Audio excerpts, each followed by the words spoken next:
Hello दोस्तों, स्वागत है आप सभी लोगों का राजस्थान एकेडमी पर। मैं परवीन सिंह आप सभी लोगों के साथ में। जैसा कि आप सभी लोग जानते हैं, हम लगातार यूपी टीजीटी की मैथ्स की क्लासेस लेकर के आ रहे हैं और यूपी टीजीटी मैथ्स की क्लासेस के अंतर्गत अपना टॉपिक चल रहा था दोस्तों लिमिट। और लिमिट टॉपिक को जो है लास्ट क्लास के अंदर अपन ने कंप्लीट कर लिया था।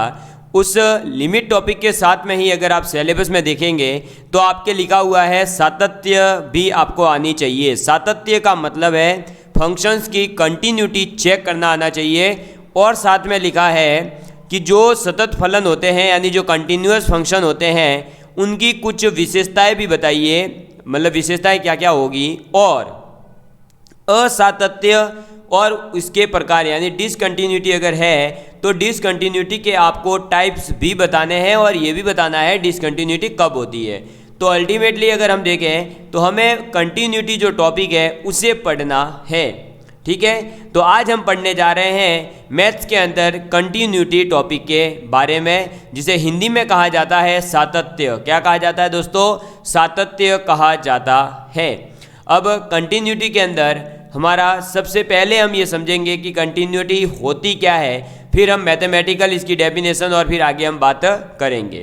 तो सबसे पहला पॉइंट है, if while drawing the graph of y is equal to F x at x is equal to a one need not to lift his pen then f x is said to be continuous at x is equal to a.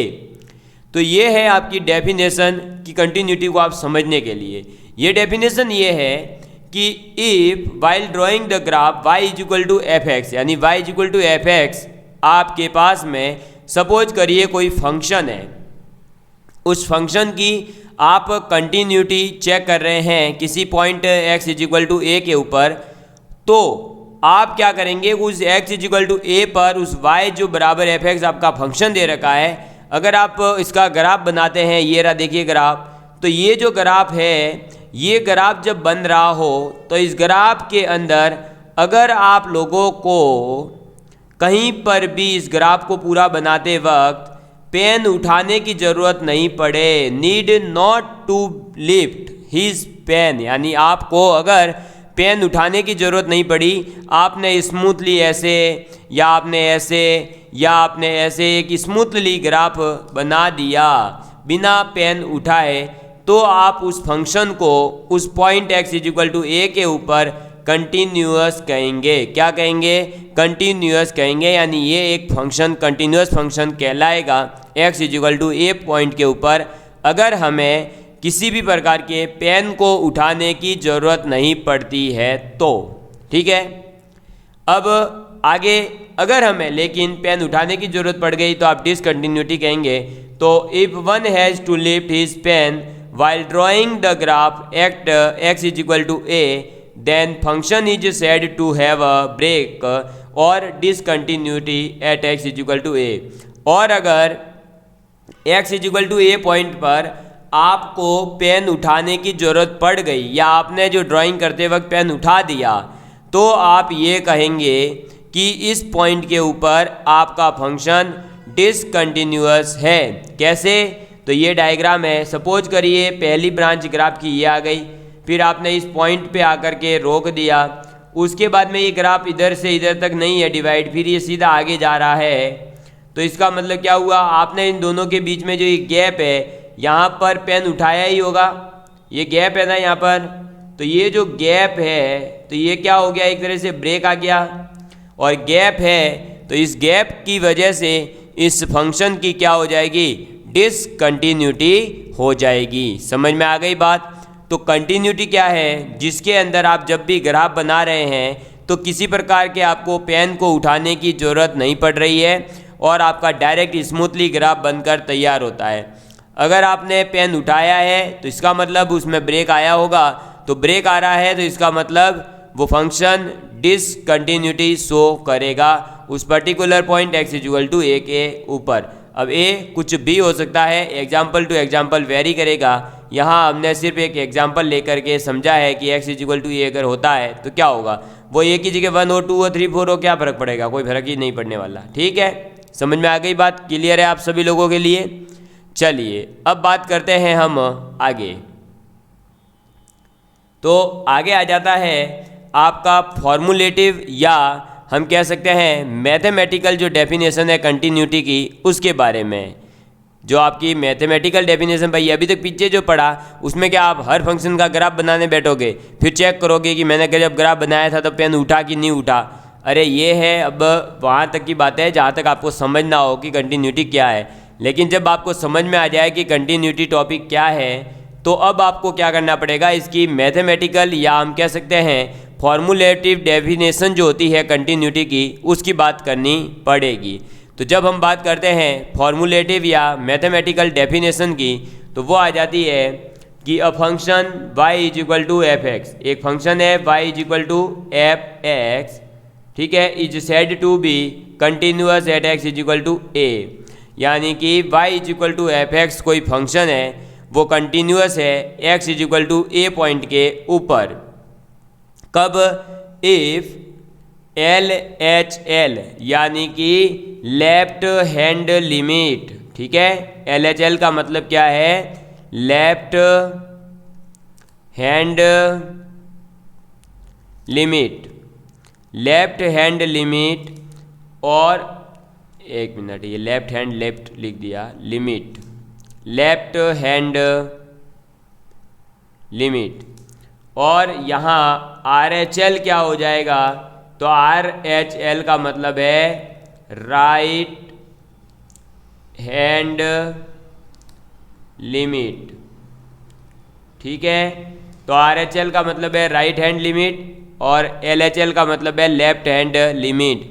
तो कोई भी function y is equal to F X है, वो function आपका continuous कहलाएगा x is equal to a point के ऊपर अगर हमारा LHL और RHL दोनों यानी लेफ्ट हैंड लिमिट और राइट हैंड लिमिट उस पर्टिकुलर पॉइंट के ऊपर इक्वल आ रही है। तो समझ में आ गई बात।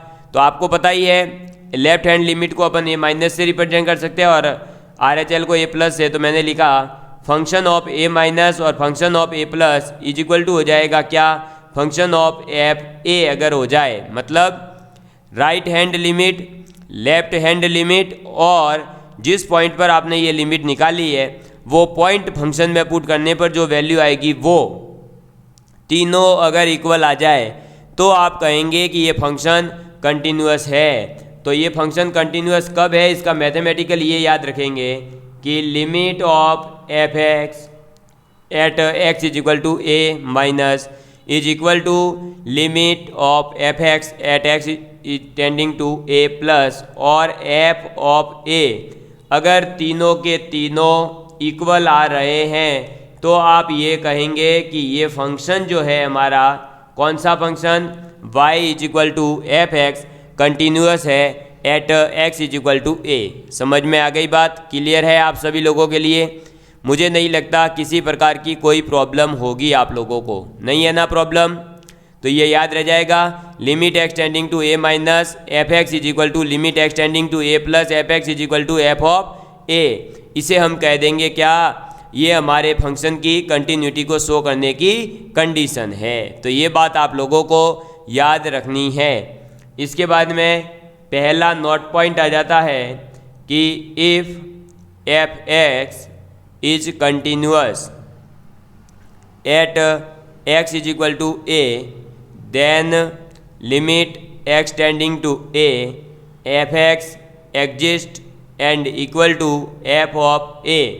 कहने का मतलब है कि अगर कोई फंक्शन एफ एक्स है जो कि आपका कहा जा रहा है कि कंटिन्यूअस है x is equal to a के ऊपर, देन आप ये कहेंगे कि उस फंक्शन की लिमिट की वैल्यू इक्वल हो जाएगी f ऑफ a के। किसके इक्वल हो जाएगी, f ऑफ a के। यानी हम ये कह सकते हैं कि limit x tending to a f x is equal to F of a कह सकते हैं या नहीं कह सकते हैं। तो ये बात भी आप याद रखने की कोशिश करेंगे और इसको याद रखेंगे। समझ में आ गई बात, क्लियर है। तो अब आपको कंटिन्यूटी की डेफिनेशन मैंने दोनों बता दी, थ्योरेटिकल भी बता दिया कि आपका अगर पेन नहीं उठा रहे हैं तो आप सीधा सा समझ जाइए कि वो क्या है, कंटिन्यूस है। अगर पेन उठाने की ज़रूरत पड़ रही है तो डिसकंटिन्यूस हो जाएगा। और अब हमने फॉर्मूलेटिव या मैथमेटिकल डेफिनेशन जो कंटिन्यूटी की है वो भी पढ़ ली है। अब बढ़ते हैं हम आगे की ओर। तो अब मैं दोस्तों आप लोगों को लेफ़्ट हैंड लिमिट और राइट हैंड लिमिट क्या होती है वो बता चुका हूँ, लेकिन फिर भी वापस बता देता हूँ कि x इज इक्वल टू आपके पास में क्या है, मान लीजिए x इज इक्वल टू क्या है 3 पर आप निकाल रहे हैं लिमिट। तो ये मान लीजिए यहाँ पर कोई पॉइंट है 3। इस 3 के अगर आप राइट हैंड साइड में जाएंगे, किधर, राइट हैंड साइड में जाएंगे, तो आप क्या कहेंगे कि x इज इक्वल टू होगा 3 पॉइंट समथिंग समथिंग बड़ा है 3 से। और अगर आप इसके पीछे जा रहे हैं तो आप कहेंगे लेफ्ट हैंड लिमिट, ठीक है। और लेफ्ट हैंड का मतलब है 2.99999999 भी आपका 3 कहलाएगा, ठीक है। तो राइट हैंड और लेफ्ट हैंड का मतलब ही ये है, अगर आप 3 से थोड़ा सा भी आगे या लिमिट एक्सटेंडिंग जो a है उस a से अगर आप थोड़ा भी आगे जाते हैं तो आपका क्या हो जाता है, राइट हैंड लिमिट हो जाती है। और अगर आप थोड़ा सा भी उससे पीछे आ जाते हैं तो लेफ्ट हैंड लिमिट हो जाती है। समझ में आ गई बात, क्लियर है आप सभी लोगों के लिए? किसी प्रकार का कोई डाउट हो तो आप कमेंट करके पूछ सकते हैं। चलिए आगे बढ़ते हैं। वैसे ये लिमिट के बारे में पिछली 4 कक्षाओं में हम बहुत अच्छे से समझ चुके हैं।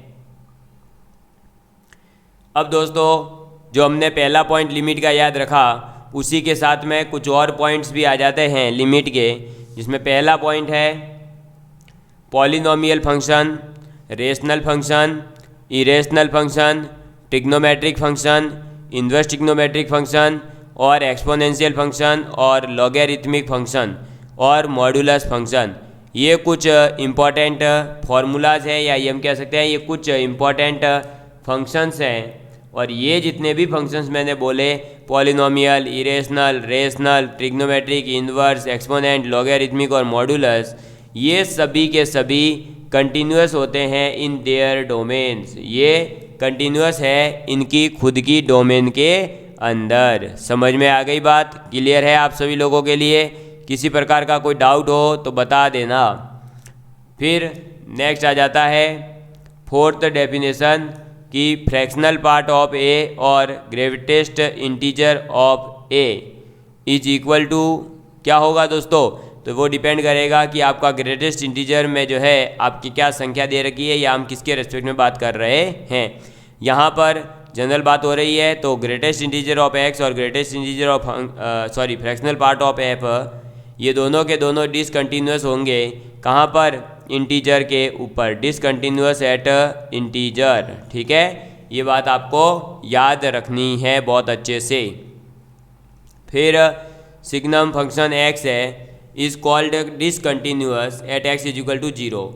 जो सिग्नम फंक्शन होता है वो किसी भी एक्स के ऊपर अगर आपने 0 पुट कर दिया लिमिट तो वो डिसकंटिन्यूस कहलाएगा। समझ में आ गई बात? चलिए नेक्स्ट है point function are related as a continuous function. कोई पॉइंट फंक्शन है तो उसको आप जो है एज ए क्या कहेंगे? अरे उसको एज ए आप कोई भी एक पॉइंट फंक्शन है उसको आप क्या कह देंगे? कंटिन्यूस फंक्शन कह देंगे। समझ में आ गई बात? और पॉइंट फंक्शन का मतलब क्या है? ये इस टाइप से, ये ठीक है, ये क्या है? पॉइंट फंक्शन है तो इसको हम कंटिन्यूस फंक्शन ही कंसीडर कर रहे हैं, ठीक है। तो आप जो पॉइंट फंक्शन होगा उसको एज ए ट्रीट कैसे करेंगे? कंटिन्यूस फंक्शन की तरह ट्रीट करेंगे। चलिए आगे बढ़ते हैं। तो अब हमारे पास आ जाता है दोस्तों कि हमने कंटिन्यूटी की डेफिनेशन पढ़ ली और कंटिन्यूटी की मैथमेटिकल और फॉर्मूलेटिव जो उसकी डेफिनेशन है वो भी पढ़ ली। वो क्या कहती है कि limit at right hand side, limit at left hand side is equal to हो जाएगा डेथ, इस टाइप से। समझ में आई बात? क्या हो जाएगा? अरे भाई हमने क्या पढ़ा अभी पीछे? लेफ्ट हैंड की लिमिट और राइट हैंड की लिमिट इक्वल किसके हो जाएगी, तो उस पर्टिकुलर पॉइंट को पुट कर दोगे तब, तो मतलब ये हुआ कि उस फंक्शन की आप क्या कर दोगे, डेथ कर दोगे, फंक्शन को मार डालोगे वैल्यू पुट करके, ठीक है। तो आप उसको क्या कह दोगे दोस्तों, कंटिन्यूअस फंक्शन कह दोगे। अब हम बात करते हैं कि अगर हमें कंटिन्यूटी किसी पर्टिकुलर वैल्यू पर ना निकाल करके किसी इंटरवल में बात करनी हो तो हम क्या कर सकते हैं। तो पहला है अ फंक्शन है y equal to F x is said to be continuous in open interval a to b। Open interval a से b में आप किसी भी फंक्शन को कंटिन्यूअस तब कहेंगे if it is continuous for all x belongs to a b। अगर वो a से b के बीच में जितने भी नंबर आ रहे हैं, जिनको भी आपको कॉल करके पूछना है, कैसे भी पूछना है पूछिए, लेकिन वो अगर अपना आंसर जो है क्या है भाई क्वेश्चन कि a function y equal to F x is said to be continuous in a to b if it is continuous for all x a to b। तो आपका ये जो फंक्शन है इसके अंदर ये x है, ये आपका a से b के बीच में होना चाहिए, तो आप y equal to F x को कंटिन्यूअस फंक्शन कह सकते हो। समझ में आ गई बात, क्या कह सकते हो, कंटिन्यूअस फंक्शन कह सकते हो। लेकिन कब, जब आपके जितने भी x है उस इक्वेशन के वो सभी के सभी a और b के बीच में बिलोंग करते हो, ठीक। चलिए नेक्स्ट आ जाएगा a function y equal to F x is said to be continuous. कोई भी y equal to F x एक आपका फंक्शन है, आप उसे कंटिन्यूअस कहेंगे close interval a b, close interval a b. तो इफ़ यानी कि यदि और केवल यदि ये दो कंडीशंस हो जाए तो आप जो है क्या कहेंगे कि ये फंक्शन जो है तीन वैल्यू भी दे सकता है। पहला है f x is continuous for all x tending to a. X tending to a से बी के लिए किसी भी फंक्शन का जो है आप क्या कहेंगे, कंटिन्यूअस कह देंगे। और दूसरी कंडीशन है कि आर एच एल यानी कि right hand limit x is equal to a के ऊपर और एफ ऑफ ए हो जाएगा फोर इज जो फंक्शन है आपका इज़ राइट यानी कि right continuous at x is equal to a. तो आपका ये कहने का मतलब है कोई भी फंक्शन ओपन इंटरवल ए से बी में कंटिन्यूअस है तो हम चेक करेंगे कि x जो है वो a और b के बीच बिलोंग करना चाहिए और उस हर एक x के ऊपर आपका उत्तर जो भी आ रहा है वो कैसा आना चाहिए। आप ये कह सकते हैं कि एक आपका डायरेक्ट x के बीच में होना चाहिए। लेकिन अगर एक फंक्शन है y is equal to F x, वो आपका कंटिन्यूअस कहलाएगा a और b के बीच में क्लोज इंटरवल में यदि और केवल यदि f x is continuous for all x belongs to a और b, यानी ओपन इंटरवल a से b में जितने भी x बिलोंग कर रहे हैं उन सभी के लिए ये एफ एक्स आपका कंटिन्यूअस कहलाएगा। और दूसरा राइट हैंड लिमिट जो है वो आप फंक्शन की निकालोगे और वो इक्वल हो जाएगी उस फंक्शन की वैल्यू के, तो आप ये कह सकते हैं कि function is right side continuous at x is equal to a, यानी वो राइट साइडेड से कंटिन्यूअस है x is equal to A point के ऊपर। समझ में आ गई बात, क्लियर है आप सभी लोगों के लिए। चलिए आगे बढ़ते हैं। तो थर्ड पॉइंट आ जाता है कि अगर हम लेफ्ट हैंड लिमिट निकालते हैं x is equal to b point के ऊपर तो वो एफ ऑफ बी के इक्वल आ जानी चाहिए, यानी हम कह सकते हैं कि function is left continuous at x is equal to b. तो x is equal to a के ऊपर तो कैसा है, राइट कंटिन्यूअस है, x is equal to b के ऊपर कैसा है, लेफ्ट कंटिन्यूअस है। समझ में आ गई बात, क्लियर है आप सभी लोगों के लिए। चलिए तो इस बात को जो है आप बहुत अच्छे तरीके से याद कर लेंगे, ठीक है, जल्दी से जल्दी आप इसको याद कर लेंगे। तो दोस्तों आपने अभी पीछे पढ़ लिया कि भाई हम left hand limit, right hand limit और उस पर्टिकुलर पॉइंट पर अगर वैल्यू निकालते हैं और वो इक्वल आ जाती है तो हम उस फंक्शन को कंटिन्यूअस कहते हैं। और अगर आप पर्टिकुलर किसी इंटरवल के अंदर किसी फंक्शन की कंटिन्यूटी चेक करना चाहते हैं तो आप क्या करेंगे कि ओपन इंटरवल ए से बी में वो कंटिन्यूअस होना चाहिए। साथ ही साथ राइट हैंड लिमिट जो है उसमें जो भी इंटरवल दे रखा है उसमें राइट हैंड में जो पॉइंट है उसके ऊपर निकालेंगे लिमिट, और लेफ्ट हैंड के लिए आप दूसरा वाला जो पॉइंट है ए और बी में से ए राइट हैंड के लिए, लेफ्ट हैंड के लिए बी पुट करेंगे और चेक करेंगे कि पर्टिकुलर ए और बी पॉइंट के ऊपर भी वो फंक्शन आपका कंटिन्यूअस है या नहीं है।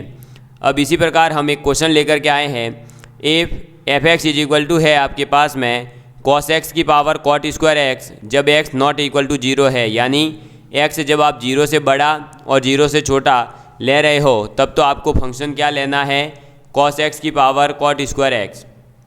जब x बराबर 0 हो जाता है तो आपको फंक्शन लेना है e की पावर -12, ठीक है।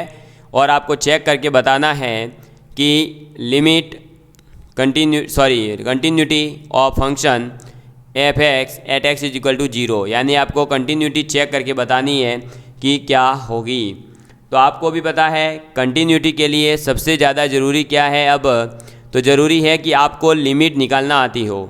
लिमिट वाला टॉपिक अपन पीछे पढ़ चुके हैं, तो हम यहाँ पर अब जो है उसको चेक करेंगे। तो देखिए दोस्तों, सबसे पहले f x is equal to आपके पास में है कॉस एक्स का कॉट स्क्वायर एक्स। क्यों? देखो 0 के ऊपर तो e की पावर -12 है, तो एफ ऑफ 0 तो अपन निकाल चुके हैं। अब एफ ऑफ 0 प्लस और एफ ऑफ 0 माइनस निकालनी है। तो हम सबसे पहले लेफ्ट हैंड लिमिट और राइट हैंड लिमिट की अगर बात करें तो वो दोस्तों इस केस में इक्वल ही होगी। क्यों? क्योंकि 0 से बड़ा कोई नंबर लो चाहे 0 से छोटा कोई नंबर लो, फंक्शन एक ही है और वो फंक्शन है कॉस एक्स की पावर कॉट स्क्वायर एक्स। तो हम क्या करेंगे कि सिर्फ और सिर्फ cos x cot square x की लिमिट निकाल लेते हैं। हमें पता चल जाएगा अगर इसकी लिमिट एग्जिस्ट कर रही है तो हमारे पास में इसकी वैल्यू क्या आती है। तो हम लिमिट निकाल रहे हैं, लिमिट एक्स टेंडिंग टू 0 और कॉस एक्स की पावर कॉट स्क्वायर एक्स। आप इसके अंदर डायरेक्ट सब्स्टिट्यूशन करिए, 0 पुट करेंगे तो कॉस 0 होता है 1 और कॉट स्क्वायर 0 होता है, कॉट 0 होता है इनफाइनाइट, यानी 1 की पावर इनफाइनाइट। 1 की पावर इनफाइनाइट फॉर्म बन रही है। कौन सी फॉर्म? 1 की पावर इनफाइनाइट फॉर्म। जब भी 1 की पावर इनफाइनाइट फॉर्म बनेगी तो आपको मैंने कल ही बता दिया था क्या करोगे आप, e की power limit x tending to 0 और जो आपका इधर फंक्शन है कॉट स्क्वायर एक्स इंटू में एफ एक्स -1 यानी कॉस एक्स -1 कर दोगे, ठीक है।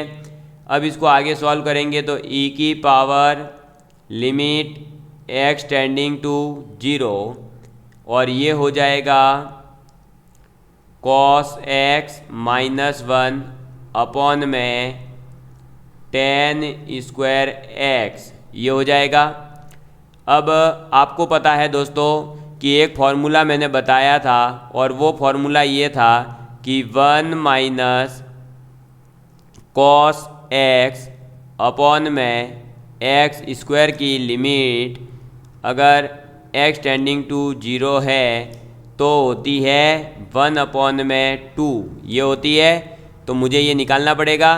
तो मैं यहाँ पर 1 माइनस कॉस एक्स बनाने के लिए क्या करता हूँ कि मैं माइनस कॉमन ले लेता हूँ, यानी e की power limit x tending to 0 ये हो जाएगा minus of 1 minus cos x divide by x square और ये हो जाएगा टेन स्क्वायर एक्स अपॉन में एक्स स्क्वायर।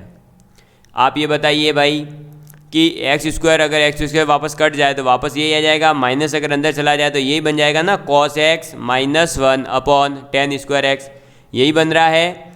तो इसलिए मैंने ये कर दिया। ये इसलिए किया है क्योंकि अब देखिए ये 1 minus cos x upon x square बन जाएगा कितना, लिमिट एक्स टेंडिंग टू 0 पर ये बन जाएगा हाफ, और टेन स्क्वायर एक्स अपॉन में एक्स स्क्वायर, तो टेन एक्स अपॉन एक्स की लिमिट एक्स टेंडिंग टू 0 पर क्या थी 1, तो ten square x upon x square भी कितना हो जाएगा 1, ये हो गया 1। तो अब हमारे पास में क्या आ गया दोस्तों, इसकी लिमिट हाफ आ गई, यानी हम ये कह सकते हैं कि ये हो जाएगा e की पावर -12, ठीक है। तो ये तो है इसकी क्या राइट हैंड और लेफ्ट हैंड लिमिट। और अगर हम ये देखें तो ये तो आ गई है लिमिट, और पर्टिकुलर एफ ऑफ 0 अगर हम निकालते हैं तो वो आ जाता है e की पावर -12 जो दे रखा है। तो e की पावर -12 और लेफ्ट हैंड साइड और राइट हैंड साइड की लिमिट भी है e की पावर -12, तो तीनों इक्वल है। और तीनों जब इक्वल होंगे तो आप क्या कहेंगे कि फंक्शन क्या था, कंटिन्यूअस हो जाएगा। तो आप लिखेंगे function continuous at x = 0। Function क्या है, कंटिन्यूअस है x = 0 के ऊपर। समझ में आ गई बात। तो आज आपने देख लिया कि फंक्शन की कंटिन्यूटी होती क्या है और कंटिन्यूटी को हम कैसे डिफाइन कर सकते हैं और किसी भी फंक्शन की कंटिन्यूटी हम कैसे चेक कर सकते हैं, ये हमने एक क्वेश्चन के माध्यम से समझ लिया है। अब आगे और भी हम जो है कई सारे क्वेश्चंस करने वाले हैं ताकि हम लोगों को ये पता चल जाएगा कि हम किसी फंक्शन की जो है कंटिन्यूटी कैसे चेक कर सकते हैं। लेकिन आज ही आपने देख लिया होगा, जैसे ही हमने ये क्वेश्चन करा तो इसमें यूज किसका हुआ, लिमिट का। तो आपको कंटिन्यूटी किसी भी फंक्शन की फाइंड आउट करने के लिए पहले लिमिट के बारे में पूरी जानकारी होना ज़रूरी है। तो आपसे रिक्वेस्ट की जा रही है कि प्लेलिस्ट के अंदर जो लिमिट के लेक्चर्स अवेलेबल हैं, आप जाकर के पहले लिमिट को पूरा कर लें, उसके बाद में ये कंटिन्यूटी टॉपिक को आप स्टार्ट करिएगा। ठीक है, चलिए दोस्तों, अब हम अगली वीडियो के अंदर जो है ये जितने भी कंटिन्यूटी के और भी अलग अलग जो फंक्शंस वगैरह की जो आपके क्वालिटीज़ होती है, कैसे इनको चेक किया जाता है, डिसकंटिन्यूटी क्या होती है, उसके टाइप्स क्या है, इन सब के बारे में पढ़ेंगे। तब तक के लिए bye bye, take care and please share with your friends. Bye.